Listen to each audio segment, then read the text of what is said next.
Our group consists of 4 people: Zaid, Max, Khalid and Ali.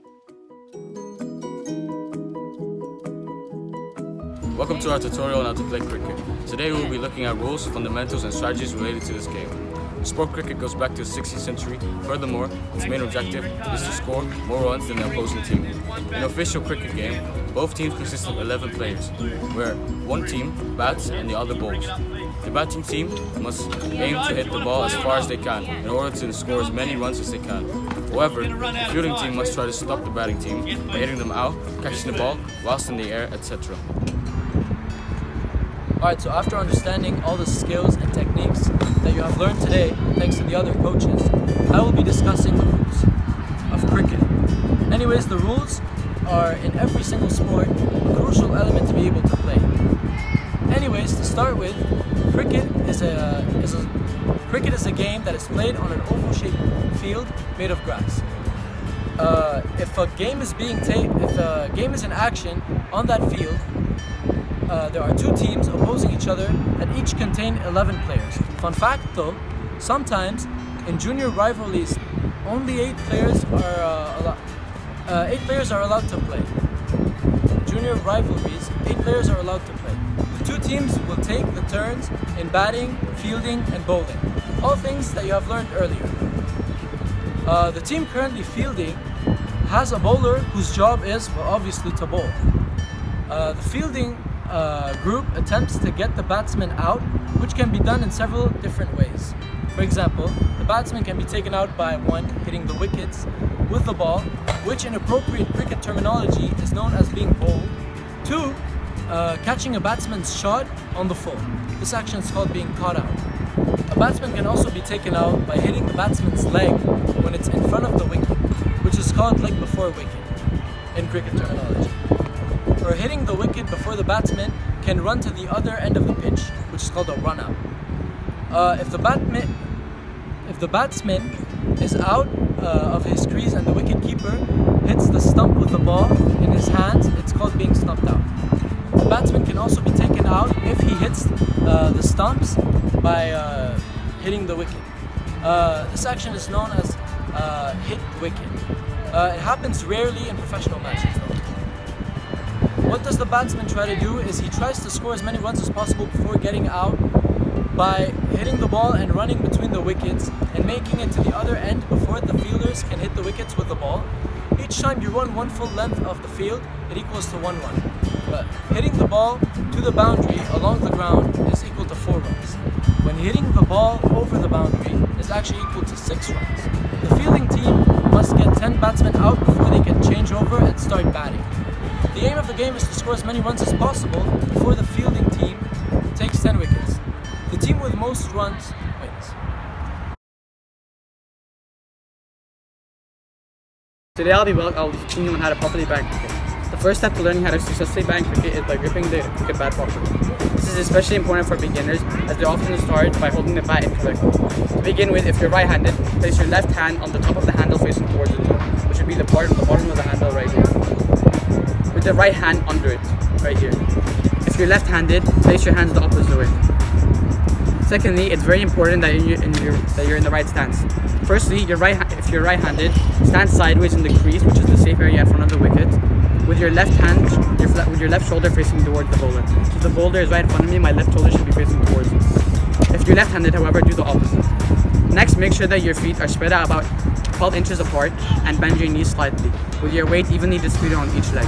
Now that you have learned how to properly grip the bat and have the correct stance, it's important that you learn how to hit the ball correctly. Firstly, when the ball is coming towards you, shift your weight to your back foot while you're bringing your front foot towards the ball, as this allows you to hit longer pitches. When the ball is pitched, roll your front shoulder down slightly and use your top hand for control as you bring the bat forward to hit the ball. Lastly, decide whether to try and score a run or to stay put and continue batting. In the case that you do stay put and continue batting, it would be if you didn't hit the ball far enough and you need to protect your wicket. Thank you.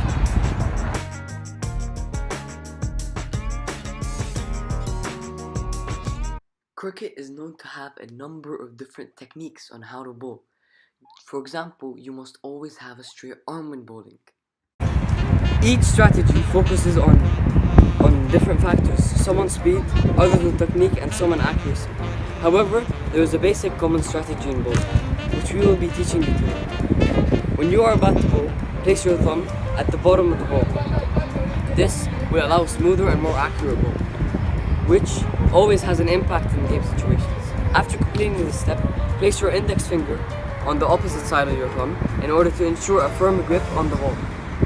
Conclude this, and next to your index finger, place your middle finger, as you can see. Make sure that your last two fingers do not have any contact with the ball, in order to allow the ball to hit the ground and gain the momentum to bounce again, so it has a better chance to stump the opposing player out. Proceed to carry the cricket ball close to your chin. Then lean back while making your approach, maintaining the ball in the same position. Always have a straight arm when bowling. Swing your arm like a windmill, with your arm straight.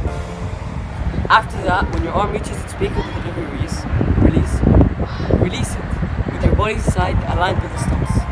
Make sure your hand is straight when bowling, because there's a high possibility your ball becomes a foul. Thank you.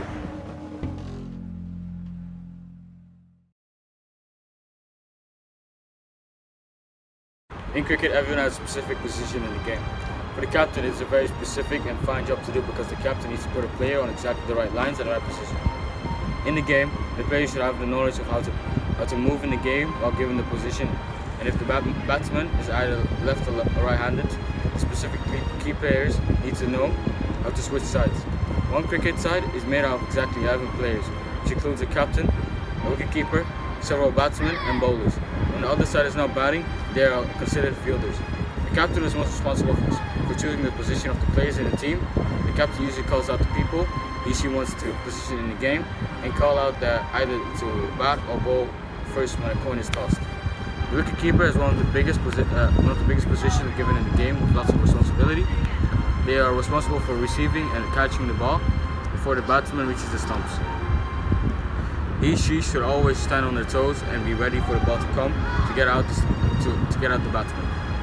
The bowlers are most responsible for aiming exactly on the wickets. When bowling a ball to take the batsman out, they also must hit the ball just right to not hit it wide or to make the batter miss.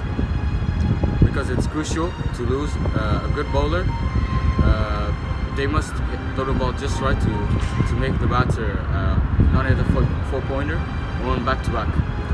They must hit the ball just right for the ball to be catched or by a 6 and out. The batsman is most responsible for scoring runs and hitting the ball right, where the fielders will take long to reach the ball. The batsman must also defend and protect the stumps at all times. In conclusion, I hope that this tutorial can help you become a better, smarter, and more efficient player in cricket. It's a sport played by 10% of the world's population. Its different positions are not only useful in cricket, but in other sports, which require catching, running, and strength. So we wish you a successful time playing this worldwide game, and of course, we would love to see you applying what you have learned from this video on the field.